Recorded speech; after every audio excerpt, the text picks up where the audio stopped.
Assalamualaikum warahmatullahi wabarakatuh. Perkenalkan, saya Tasya Yulita Nurhalimah Wibawa dengan NIM 211091111200001 dari PSKPS Angkatan 2021.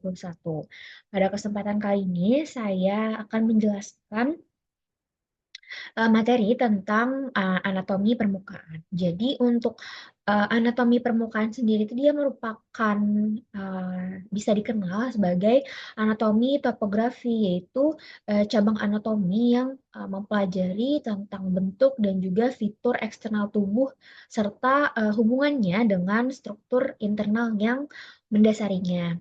Lalu selanjutnya akan saya tampilkan.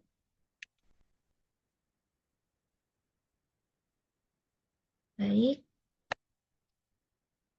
Jadi, untuk anatomi sendiri, anatomi ini berasal dari bahasa Latin. Anatom, yang awalnya anatom, jadi dia itu dibagi menjadi dua, ana yang artinya bagian, memisahkan, dan tomneini, yaitu iris atau potong. Jadi anatomi ini merupakan ilmu yang mempelajari struktur tubuh dari manusia. Baik itu yang di bagian luar yang terlihat maupun yang di dalam. Lalu untuk anatomi ini dia dibagi menjadi dua bagian besar, yaitu anatomi makroskopik dan juga mikroskopik. Nah, untuk anatomi makroskopik ini yang akan kita pelajari hari ini, yang akan kita sampaikan untuk materi hari ini. Lalu untuk anatomi mikroskopik, dia itu lebih membahas ke sel dan juga jaringan tubuh, yaitu lebih ke pelajaran histologi untuk yang mikroskopiknya. Lalu selanjutnya, jadi untuk struktur tubuh manusia sendiri itu dia dibagi menjadi ada empat, yaitu yang pertama sel, jaringan, organ, dan juga sistem. Jadi sel ini dia merupakan bagian terkecil, seperti yang kita tahu, sel ini merupakan bagian terkecil makhluk hidup, yaitu manusia, yang hanya bisa dilihat dengan mikroskop. Lalu untuk jaringan itu dia sekumpulan sel yang, jadi jaringan ini merupakan kumpulan dari sel yang bentuknya sama. Lalu ukuran dan fungsinya itu terikat menjadi satu. Terus yang ketiga itu organ. Organ ini dia merupakan kumpulan dari bermacam-macam jaringan, terbentuklah organ yang dia bersatu lalu mempunyai fungsi khusus. Lalu yang keempat itu sistem. Nah, sistem ini merupakan susunan organ-organ yang mempunyai fungsi tertentu. Jadi dimulai dari struktur terkecil yaitu sel sampai nanti dia digabung menjadi jaringan, lalu terbentuk organ sampai kumpulan dari organ-organ itu terbentuk sel. Lalu untuk sistem tubuh manusia yang kita tahu itu ada sistem skeletal, muskularis, nervosum, sirkulasi, ada digestivus, respiratorius, urinarius, genital, endokrin, dan juga sensoris. Ini untuk bidang-bidang anatomis.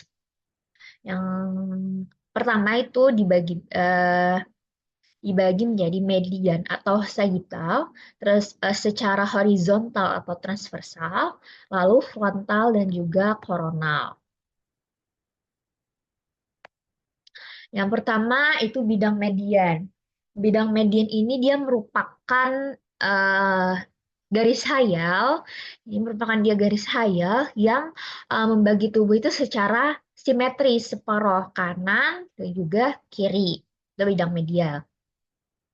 Untuk bidang sagital itu dia merupakan garis hayal yang sejajar dengan bidang median. Jadi kalau median itu dia dibagi kanan dan juga kiri.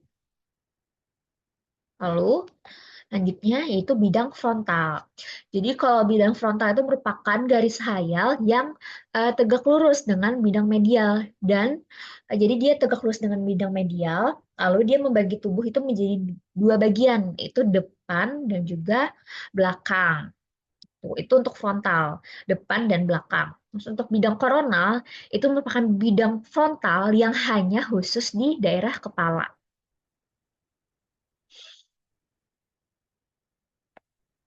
Lalu ada bidang horizontal. Jadi bidang horizontal ini merupakan bidang khayal yang tegak lurus terhadap bidang frontal dan medial.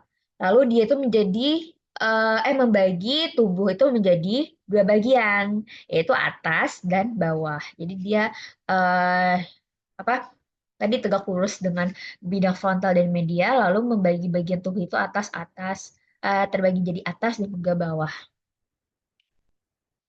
Lalu ini untuk pembagian regio tubuh dari manusia.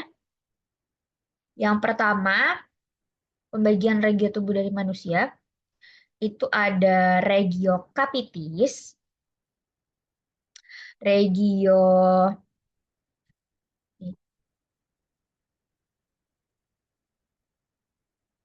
Oke. Ada regio cepal, capitis atau cephalon, lalu ada regio cervicalis. Cervicalis ini leher, lalu ada regio toraks bagian dada, lalu ada regio abdomen, ada regio lumbal, dan regio pelvis, regio gluteus yaitu bokong, lalu lengan atas itu ada brachii, lalu lengan bawah itu ada antebrachii. Terus ada lagi regio cubiti yaitu siku, manus itu tangan, telapak tangan itu palmar, punggung tangan itu namanya dorsum manus, tungkai atas itu femoris atau biasanya disebut kita bilang itu paha. Terus tungkai bawah itu namanya cruris. Lutut di bagian belakang, nih lutut bagian belakang itu namanya poplitea. Lutut di bagian depan yang menonjol itu patella namanya. Tumit itu namanya calcaneus, tumit, calcaneus. Lalu untuk pedis itu kaki. Nah, kalau misalkan punggung tangan tadi dia dorsum manus, berarti untuk punggung kaki dorsum pedis. Gitu. Ini tadi untuk pembagiannya. Lalu untuk regio abdomen itu dia dibagi untuk kuadran, dia ada 4 kuadran dibagi menjadi 4 kuadran. Itu ada right upper quadrant, tuh kuadran kanan atas kita sebutnya, kuadran kiri atas, kuadran kanan bawah, kuadran kiri bawah. Lalu untuk regio abdomen itu dibagi menjadi 9. Regio epigastrik, regio umbilikal, dan regio hipogastrik untuk di tengahnya. Lalu untuk yang di kanan itu ada hipokondrium kanan, hipokondrium kiri, lumbal kanan, lumbal kiri, inguinal kanan, inguinal kiri. Jadi ada 9. Jadi untuk kuadrannya itu dia ada 4. Lalu untuk regionnya itu dia dibagi menjadi 9.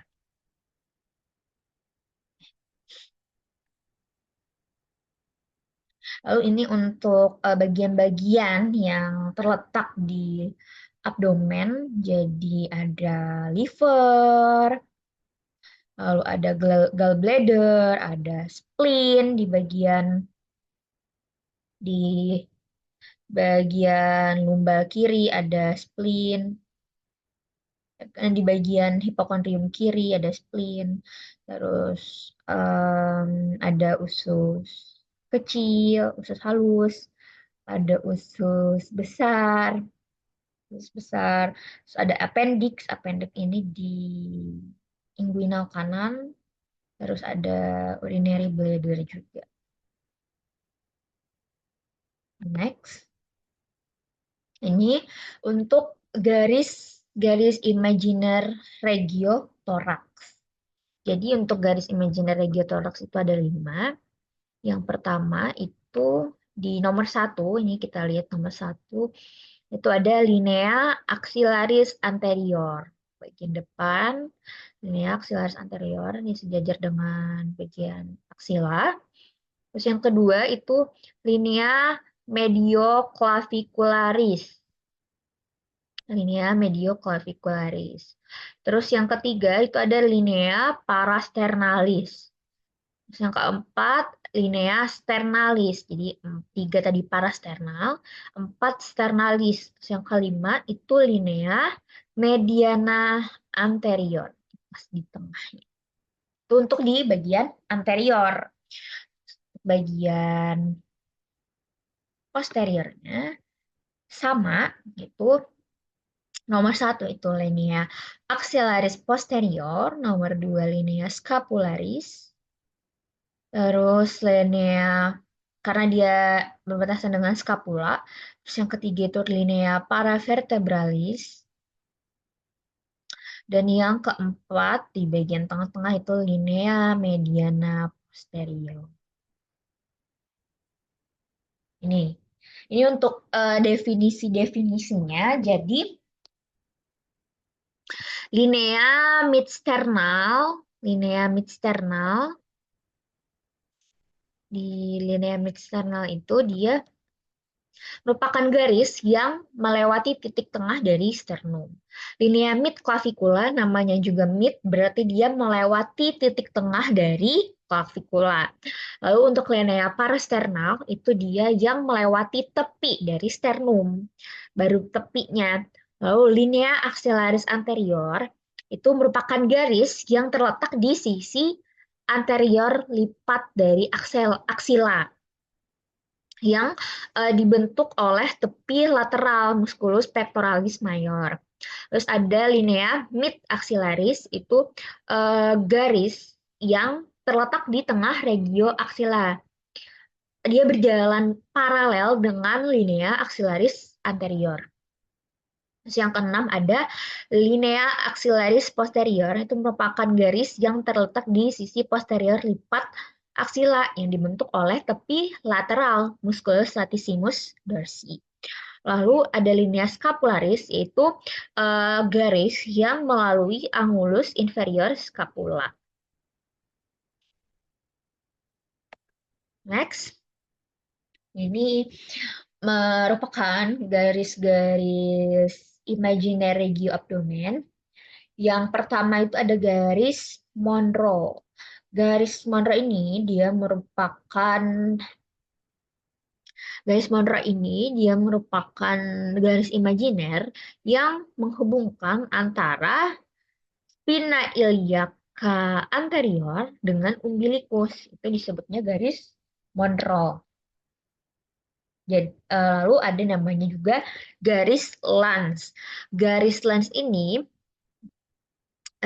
dia merupakan garis imajiner yang menghubungkan spina iliaca anterior superior kiri dan juga kanan. Jadi kalau misalkan Monroe itu dia garis imajiner yang menghubungkan antara spina iliaca dengan umbilikus, kalau garis Lanz itu dia yang menghubungkan antara sias kiri dan juga sias kanan.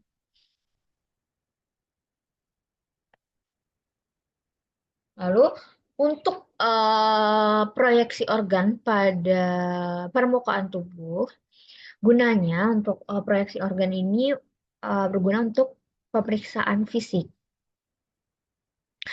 yang dapat menentukan proyeksi letak suatu organ itu pada permukaan tubuh manusia. Jadi dengan proyeksi organ ini dengan mudah gitu kita bisa menentukan organ tersebut kayak gitu. Nah, untuk deskripsi dari letak organ itu bisa dengan menggunakan regio. Selain regio bisa juga menggunakan garis imajiner atau bisa dengan pendekatan yang lainnya. Contohnya misalkan regio. Contohnya ini, misalkan di abdomen gitu kan. Abdomen tadi kan dia dibagi menjadi 9 kan, 9 regio. Nah, kalau misalkan proyeksi, kita lihat proyeksi organ ya. Organnya misalkan contohnya gaster tadi, gaster. Gaster, proyeksi organnya gaster itu terletak pada regio epigastrium. Nah, dengan seperti itu kita bisa menentukan apa ya, menentukan letak organ itu dengan mudah kalau misalkan menggunakan regio. Selain itu bisa menggunakan tadi garis imajiner. Garis imajiner contohnya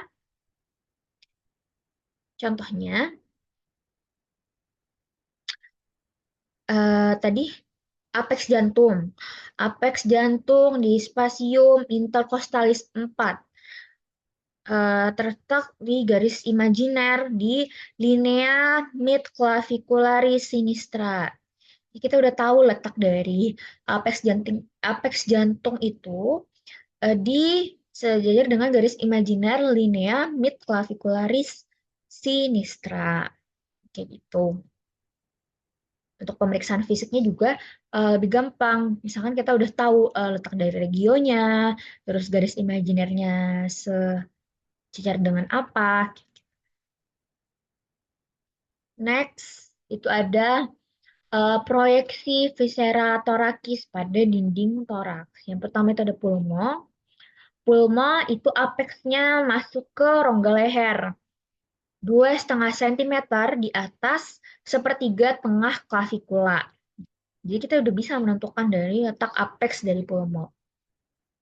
Lalu untuk anteriornya, pulmo kanan di sternoclavicular sampai dengan siposternalis. Untuk pulmo kiri di sternoclavicularis ICS 4 ke lateral ICS 6. Lalu untuk posteriornya, cervicalis 7 sampai dengan thoracalis 10.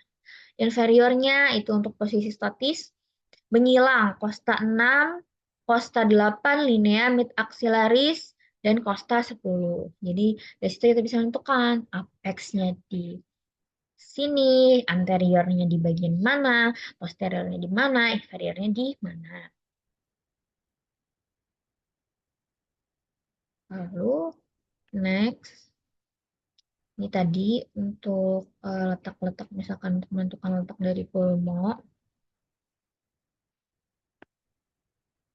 Eh, untuk letak dari pulmo tadi.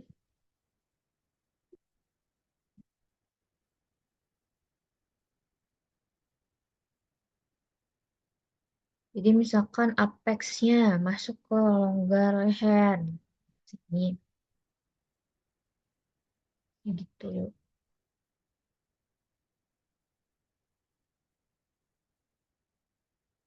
Ini untuk yang warna merah itu garis reflection of parietal pleura. Terus yang warna biru itu outline of lung.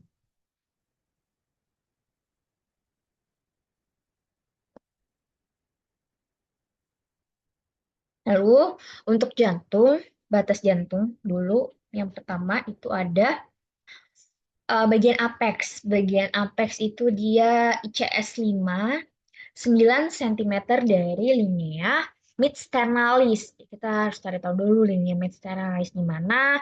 Terus kita hitung 9 cm dari linea midsternalis. Berarti itu di situ apex jantung. Atau bisa juga dengan IC. Dicari interkostal 5 tuh di mana. Berarti kita bisa menentukan apex jantung di situ. Lalu untuk basisnya itu di Cartilago Costa 2, 3 cm dari sternum. Untuk sinistranya, batas sinistranya, Cartilago Costa 2 sampai dengan apex jantung. Bagian dextranya, Cartilago Costa 2 sampai dengan 6. Jadi Cartilago Costa 2 sampai dengan Cartilago Costa 6. 3 cm dari tepi sternum. Lalu inferior itu mulai Costa 6, 3 cm dari tepi sternum sampai dengan apex. Lalu untuk katup jantung Katup jantung itu dia ada 4 katup. Katup pulmonal itu dari ICS 2 sinistra sampai linea sternalis sinistra. Terus untuk katup aorta itu ICS 2 dextra sampai linea sternalis dextra. Terus untuk katup mitral ICS 4, jadi agak ke bawah, linea mid clavicularis sinistra. Terus untuk katup tricuspidalis dia sama kayak mitral di ICS 4 tapi dia di linea sternalis sinistra. Kalau yang mitral kan dia di mid clavicularis sinistra. Kalau ini dia di sternalis sinistra.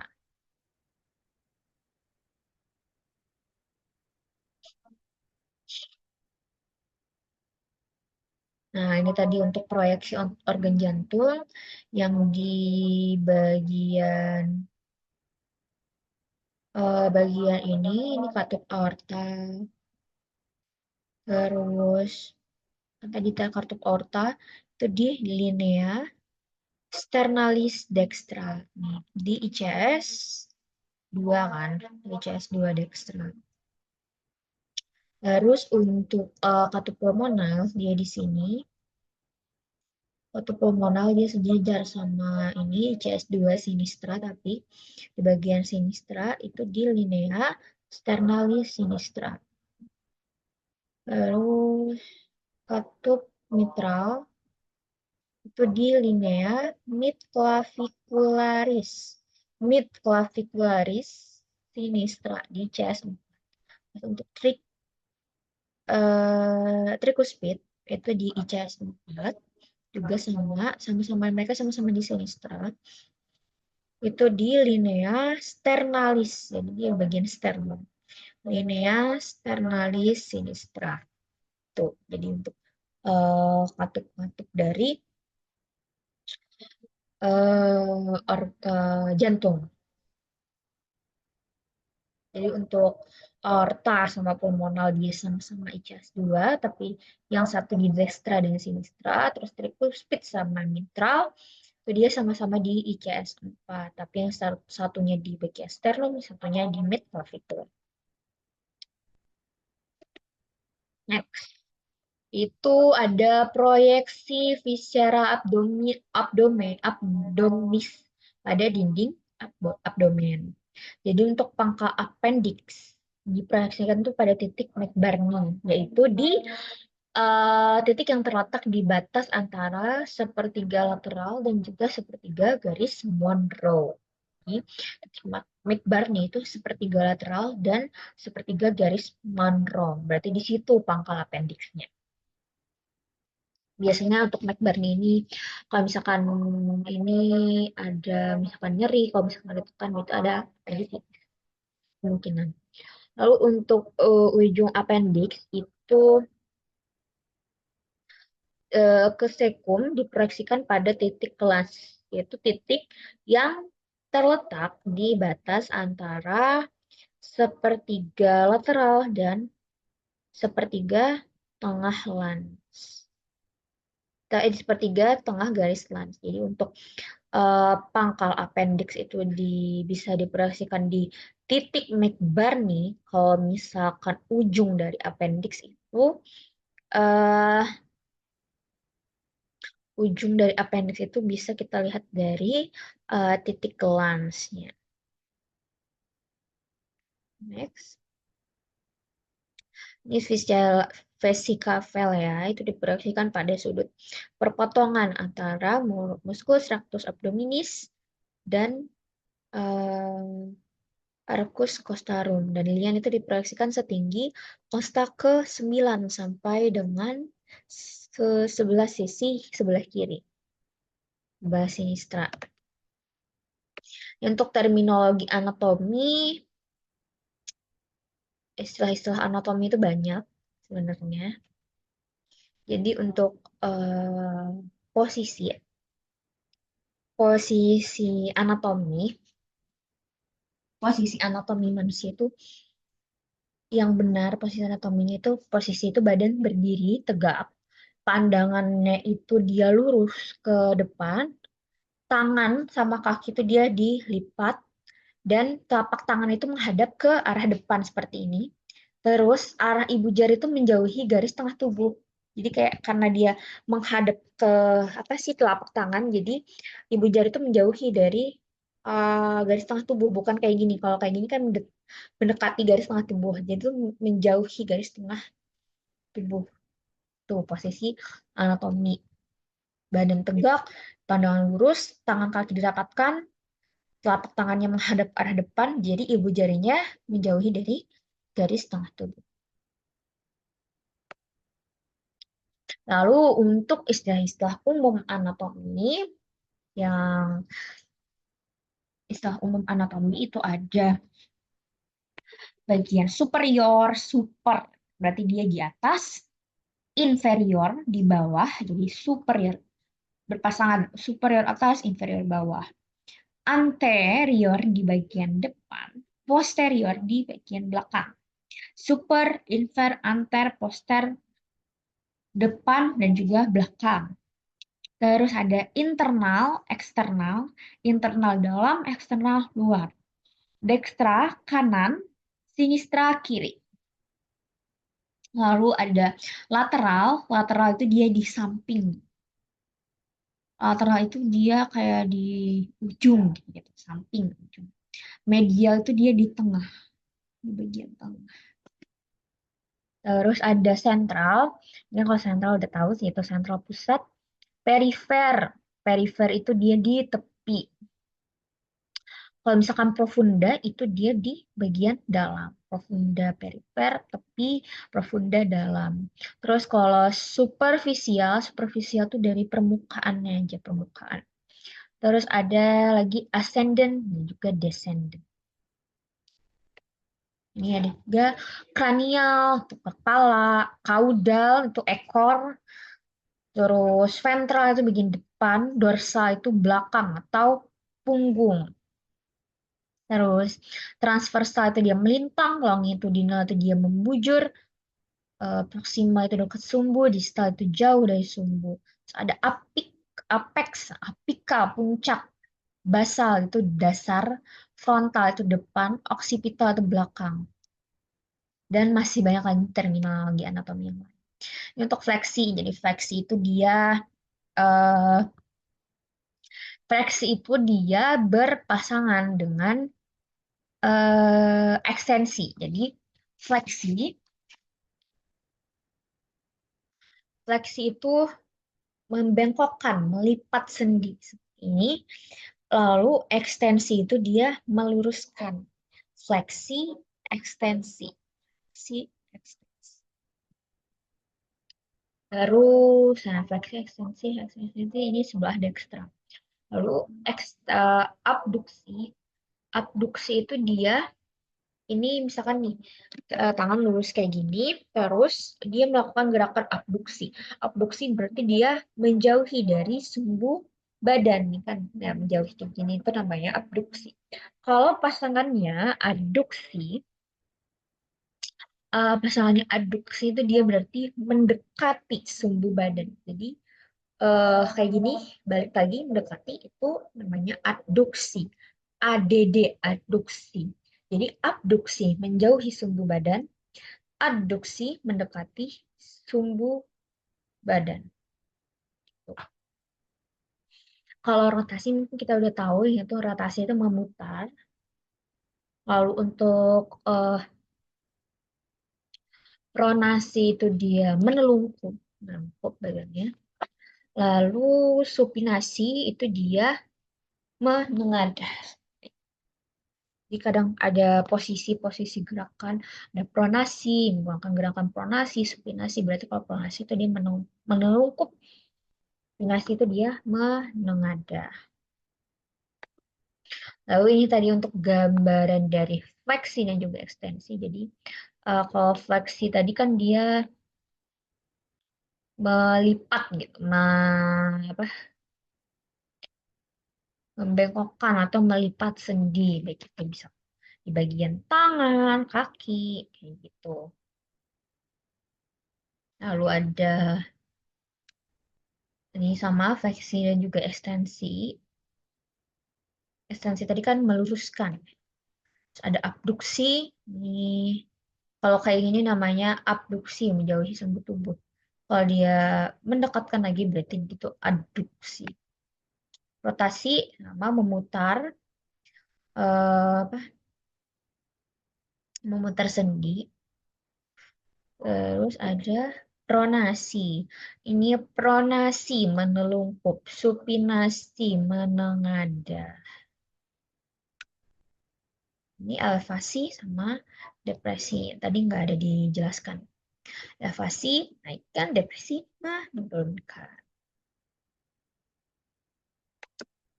Baik, mungkin itu saja dari saya tentang penjelasan dari anatomi permukaan.